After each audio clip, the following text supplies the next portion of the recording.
Anne olduktan sonra dışarı çıkmak bile bazen maraton gibi gelirken Dehan'la birlikte kalkıp biz gerçekten maratona katıldık.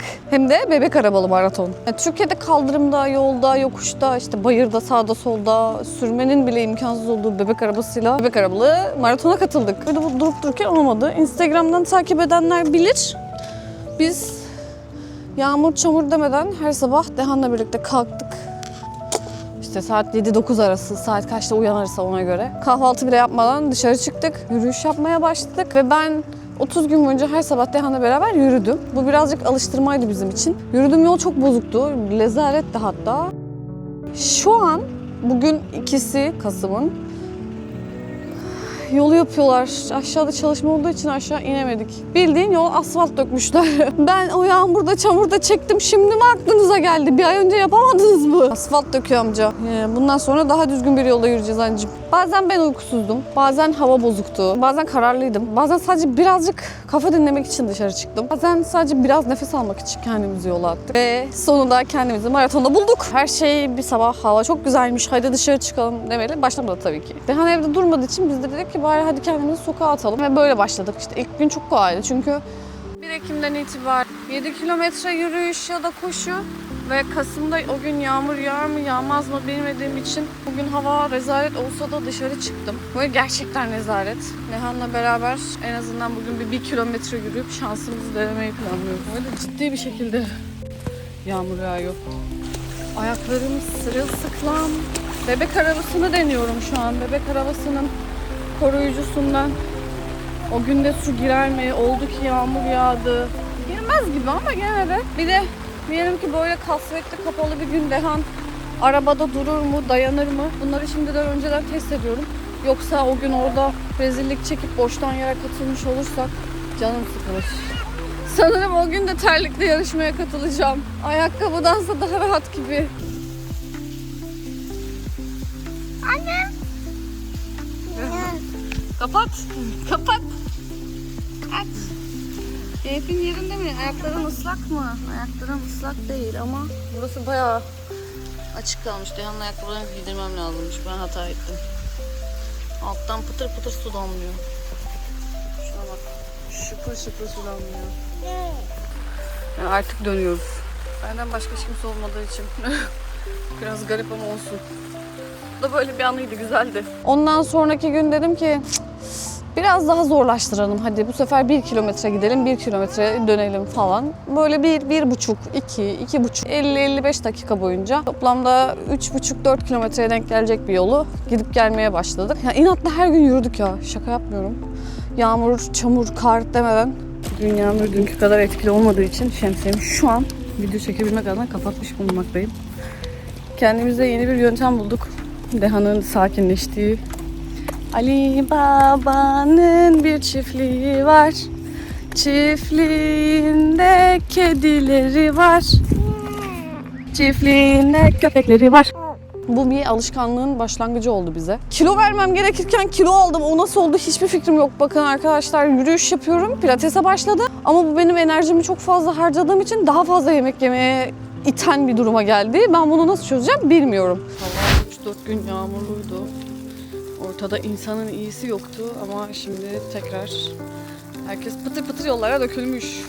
Yürüyüş yapıyorlar. Dehan'la yeni aldığımız kararlardan bahsediyoruz. Normalde bu kadar uzun süre yürüyüş yapacağımı beklemiyordum. Bizim evin hemen önünde işte şu an gördüğünüz şöyle yürüyüş yolu, ufak bir su akıntısı falan var. Yürüyelim. Bugün tam 7. gün. 7 gündür her gün yürüyorum. Yani bir fark ediyor muyum vücudumda? Tabii ki henüz fark etmiyorum ama zihinsel olarak biraz daha rahatım. Sabahları Dehan'la 1 saat yakınım yani neredeyse 5 kilometre falan şu an yürüyoruz. Bir de dedim kendimize hedef koyarsak da belki de daha iyi iş çıkarırız. O yüzden kendime gidip bugün artık yürüyüş ayakkabısıdır vesaire yürüyüş yaparken giymelik kıyafet falan alacağım. En iyi yürüyüş ayakkabısı ne? Yürüyüş ayakkabısı mı almalıyım yoksa işte 5 kilometre falan yürüyoruz. Koşu ayakkabısı mı almalıyım?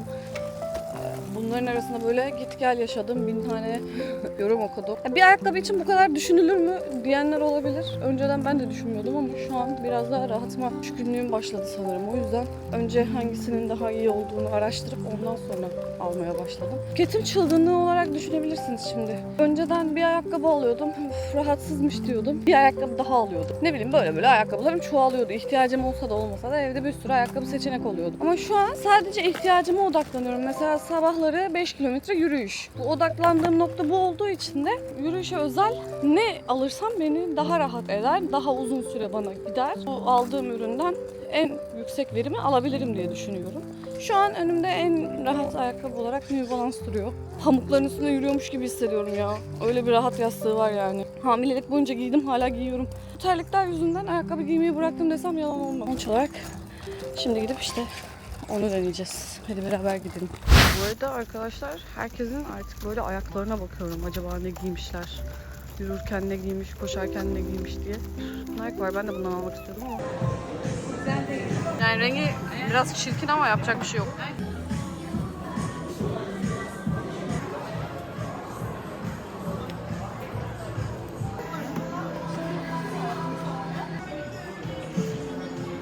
Tasarım olarak en güzel sanırım sensin.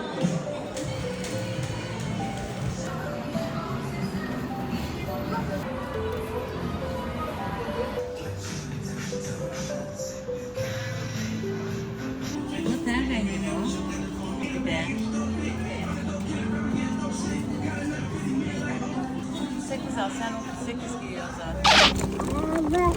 Selam. Ben sonunda terlikli yürüyüşü bırakıp ayakkabılı yürüyüşlere geçtiğime göre artık daha uzun süre yürüyebilirim. 1,5 kilometre gidiş, 1,5 kilometre dönüş, 3 kilometre yürüyorduk. Şimdilerde 2,5 diye arttırmayı planlıyorum. Bakalım nasıl olacak.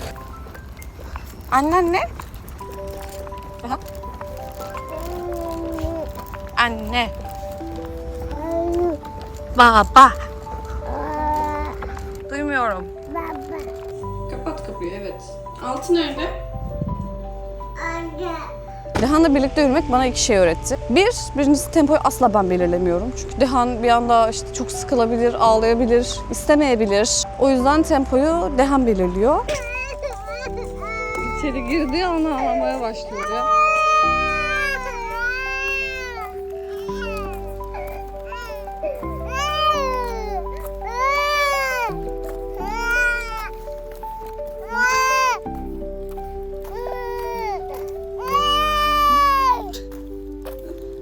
Ve Uro ve. Guguk mu?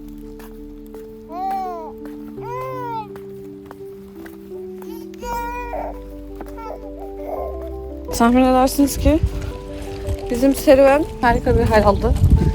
Bu arada sabahın köründe bebek arabasıyla çıkan tek insan benim muhtemelen. Dehan'la gezerken mesela yağmur yağdığı zamanlar çok yargılanıyoruz. Bazıları cık cık cık bu soğuk çocuğu çıkarmış falan diyor. Bazıları da selam verip geçiyor bize. Gene de cık cıklanacak kadar kötü bir şey yaptığımı sanmıyorum ya. Yani yağmur yağıyor diye sonuçta hiçbir önlem almadan çıkmış değilim. Çocuğun korumalığını, yağmurluk koruma, bebek arabasının yağmurluk korumalığını içeri güzel kalın giydirip geliyorum. Ne bileyim. O yüzden tempoyu Dehan belirliyor. İkincisi, bu yürüyüşler bize sadece bedensel, fiziksel değil, bir yandan da zihinsel bir mola oldu. Sonunda gerçekten yaz gibi hissettiren bir gündeyiz ve ben koyun postuna bürünmüş kurt gibi geziyorum ortalıkta. Ne o anneciğim? Kuş. Kuş. Kak kak. Yağmur yağdığı zamanlar ilk başta tek başına yapıyordum ama yağmurdan sonraki zamanlarda benle beraber yürüyüşe katılan başka insanlar olduğunu da gördüm. Bu arada sabah erken saatte yürüyen çok fazla insan var. İlk başta yağmur yağıyor, deli misin kızım, tek başına niye yürüyorsun demiştim. Şimdi demek ki deli değilsin. Belki de senden ilham alıp çıkanlar oldu. Yürümeye devam et deyip kendimi birazcık gazladım. Ve bu insanların içinde sadece gençler yok ya da erkekler yok. Yaşlılar var, anneler var, bebekli insanlar var. O kadar soğukta hala ayaklarını suya sokanlar var. Ya ben hayatta sokamam. O kadar soğuk çünkü. O yüzden hani bebek arabasıyla koşu yapan babaların falan da olduğu bir yer olduğu için Kore, bebek arabasıyla maratona katılmak oldukça normal sayılıyor. Burada arkada amca hala yaprakları şey yaptığı için tekrar bir tur daha dönmeye karar verdim konuşurken. Konuşma bitsin. Öyle eve döneceğim. Sonuç olarak bebek arabasıyla maratona katılmak Kore'de çok normal çünkü Böyle bir etkinlik var. Hani Türkiye'de ben maraton olduğunu çok duydum ama bebek arabalı maraton diye bir şey olduğunu hiç duymadım. Tahminimce çoğu ülkede de yoktur ama doğum oranının düşük olduğu gerekçesiyle biraz daha anne babaları teşvik etmek amacıyla ortaya çıkmış gibi dursa da bence öyle bir şey değil. Bayağı bildiğin sağlık sigortası pazarlaması. Yani çünkü koşuya katılmak için 50.000 won ödüyorsunuz neredeyse. 1500 liraya yakın bir para ödüyorsunuz yarışmaya katılmak için. Ama gene de katıldım. Çok da eğlenceliydi. Ama bu bana ilham verdi. Çünkü Türkiye'de çoğu zaman bebekle dışarı çıkmak bile zor ya da gereksiz görülüyorken, hatta bırak bebeği daha doğmadan hamileyken bile dışarı çıkmanın kötü, olumsuz bir dayatım olarak gösterildiği ülkeyken burada bir yaşam tarzı olması Kore'nin bazı alanlarda yaşam şartlarının Türkiye'ninkinin çok üstünde olduğunu düşünüyorum. Hani sağlık açısından baktığınız zaman bence Türkiye sağlık konusunda çok daha ileride. Yani hasta olduktan sonra değil de hasta olmadan yaşaması açısından buranın daha ileride olduğunu düşünüyorum. Hasta olmadıktan sonra tedaviye ihtiyacınız olmayacağı için öyle bir şeyler. Ya Türkiye'de anne olduğunda böyle şeyler hep böyle çocuğu bırakıp kendine vakit ayırman gereken bir zamanmış gibi görülürken burada birlikte yapman gereken bir aktivite olduğu için benim birazcık daha hoşuma gidiyor diyebilirim. Ama Kore'de öğrendim ki bebekle birlikte yapılan şeyler de işte kendine vakit ayırmak olarak sayılabiliyor. Gerçekten şebek gibi görünüyor olsam da hava çok güzel. 2 gündür dışarı çıkıp yürüyüş yaparken çekmek istedim. Bugün ayın 15'i, 17'si mi bilmiyorum artık. Ayın ortasındayız. Sabahları Dehan'ın en sevdiği aktivite.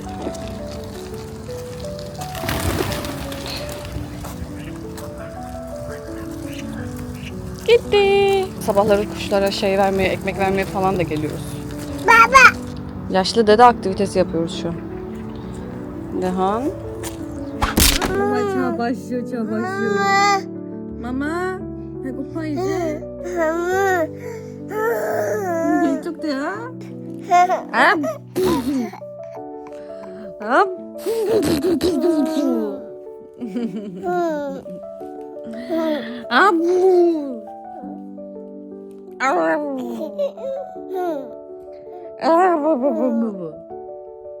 Annelik işte sadece emzirmek, uyutmak değil de birlikte büyümek demek. Bunu bir önceki videomda da söylemiştim kazandıklarım olarak. Hala söylüyorum. Bence birlikte büyümek gerçekten çok önemli. 30 gün boyunca her sabah birlikte yürümek aslında kendime verdiğim bir sözdü. Ve maraton günü geldiğinde start çizgisinde işte o yaşadığım gurur, ki yalnız olmadım, yanımda annem ve çocuğum vardı. Ekstra bir gururdu bu benim için. Sanki böyle annemle ve Dehan'la yepyeni bir tempoya başlamanın ilk adımıydı gibi.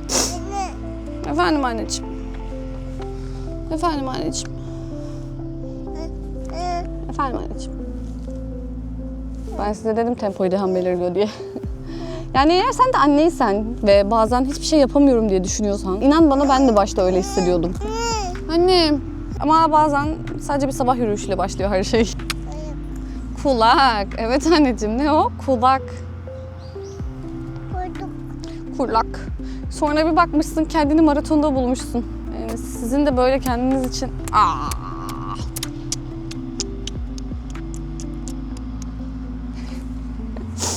Senin de küçük ama seni dönüştüren bir alışkanlığın varsa yaz. Yorumlarda buluşalım. Belki bir sonraki alışkanlığımızı senden kazanmış oluruz biz de. Bay bay.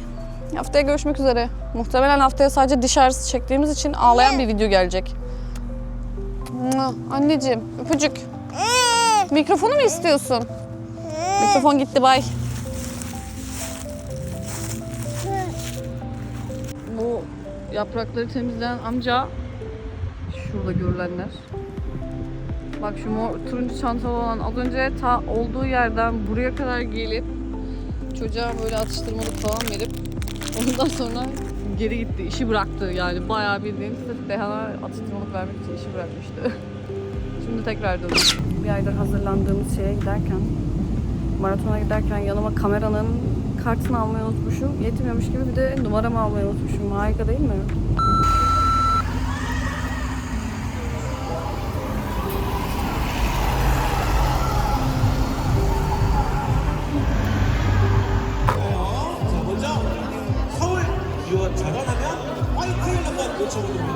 Evet arkadaşlar, bu kadar kalabalık zaten kamera getirsem de çekemezmişim. Kamera getirsem de zaten çekemezmişim, çok kalabalık. 거북이반 유아차 졸업반 출발! Let's go!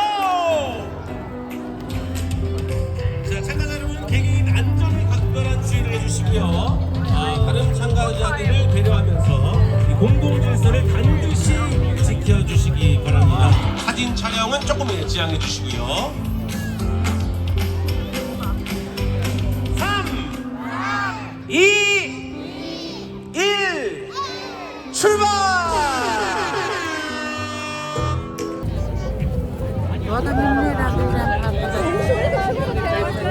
Ünlü biriymiş, kim olduğunu bilmiyorum ama şansımıza bize denk geldi.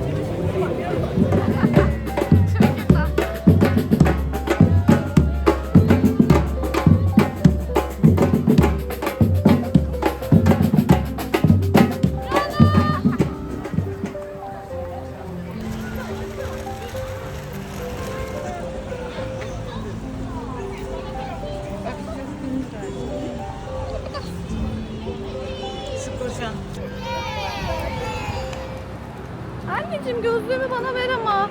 Ah!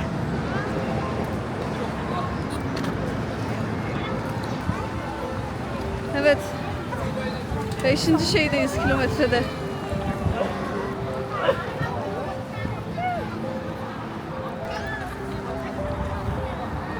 Dede. 아파 엄마 머리카락.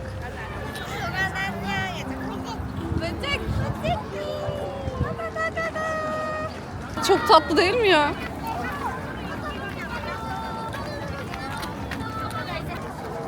Neden? Yaşlı yaşlı memlekete kız vermesinler. 태연아 봤어? 이 친구다. 안녕 친구. 안녕. 대하 안녕. 엘라 대하. 안녕. 엘라 say hi. 옳지 잘했어. 태연 너도 해봐 인사. 엘라 하이 하이. 하이하이. 안녕. 슈퍼맨이 돌아온다. 아까 그 남자분이 죽이다. 아야 미안. 태연아 이거 봐. Çocuklara selam veriyor.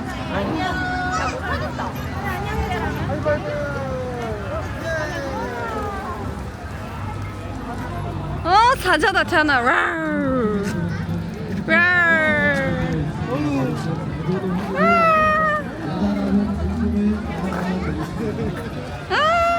태연아 안녕. 와. 오야 무섭다. 무섭다. 신분단 다 그렇다. 무서워.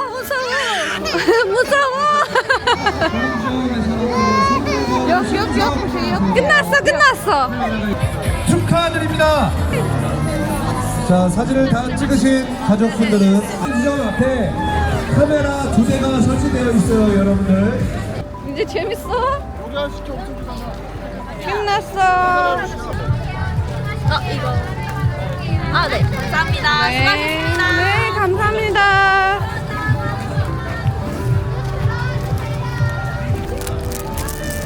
매장 흔들어주세요. İyi 보여줘봐 Dehan. Dehan böyle yap anneciğim. Uzat bana. Oma 주세요.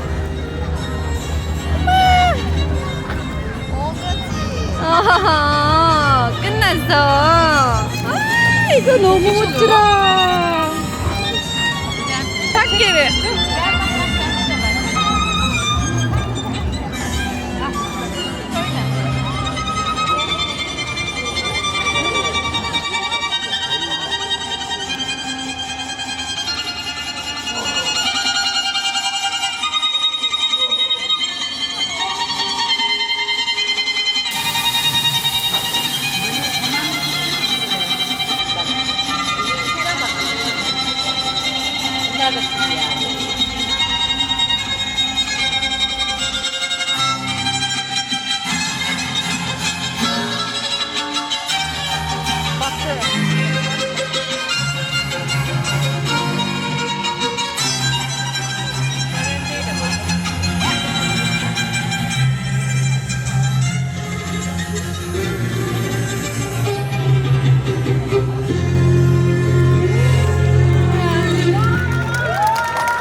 Evet arkadaşlar bizim yarışma bitti ama gezi bitmedi.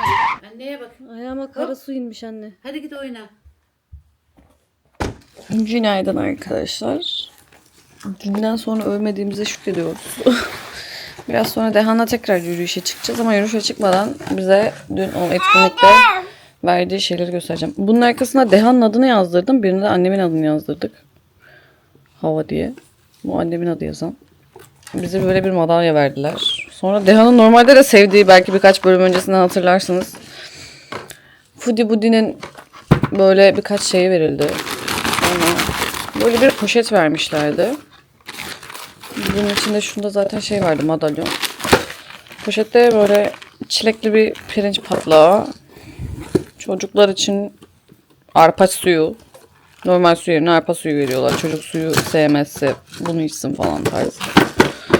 Bir tane ağız mendili. Normalde de ben de bambu bebe kullanıyorum. Bir tane hayatımda yediğim en lezzetli cips. Çilekli cips vardı. Gerçekten çok güzeldi. Kası tadı. Yani içi tamamen krema olan kek. Kek çok yumuşak ama kreması iğrenç. Bir tane de böyle probiyotik verdiler. Gitmeden önce de bize kıyafet, işte bir tane bandana, bir tane de bebekler için güneş kremi göndermişlerdi. Bu da gittikten sonra katılım işte şeyi. 50.000'e değer mi? Tabii ki de değmez. Ama eğlenceliydi. Gerçekten çok eğlenceliydi. Zaten Dehan eğlensin diye biz günlerce tamına bir ay boyunca her gün pratikte yapmıştık. Güzel de oldu. Böylelikle Dehan bebek arabasına alışmış oldu en azından. Yani normalde bebek arabası sevmiyor. Evet, o maymunlar 3. Bu ne? O ne? Vrak. Bu arada Dehan'ın şu an köpek dişleri de çıktı. Yani bir tanesi çıktı, alttaki. Normalde 17. ayda falan çıkması bekleniyormuş. Yani 3 diş aynı anda çıkarıyor şu an. Alt sıradaki. 진짜 울음 아니고 가짜 울음이야 이거.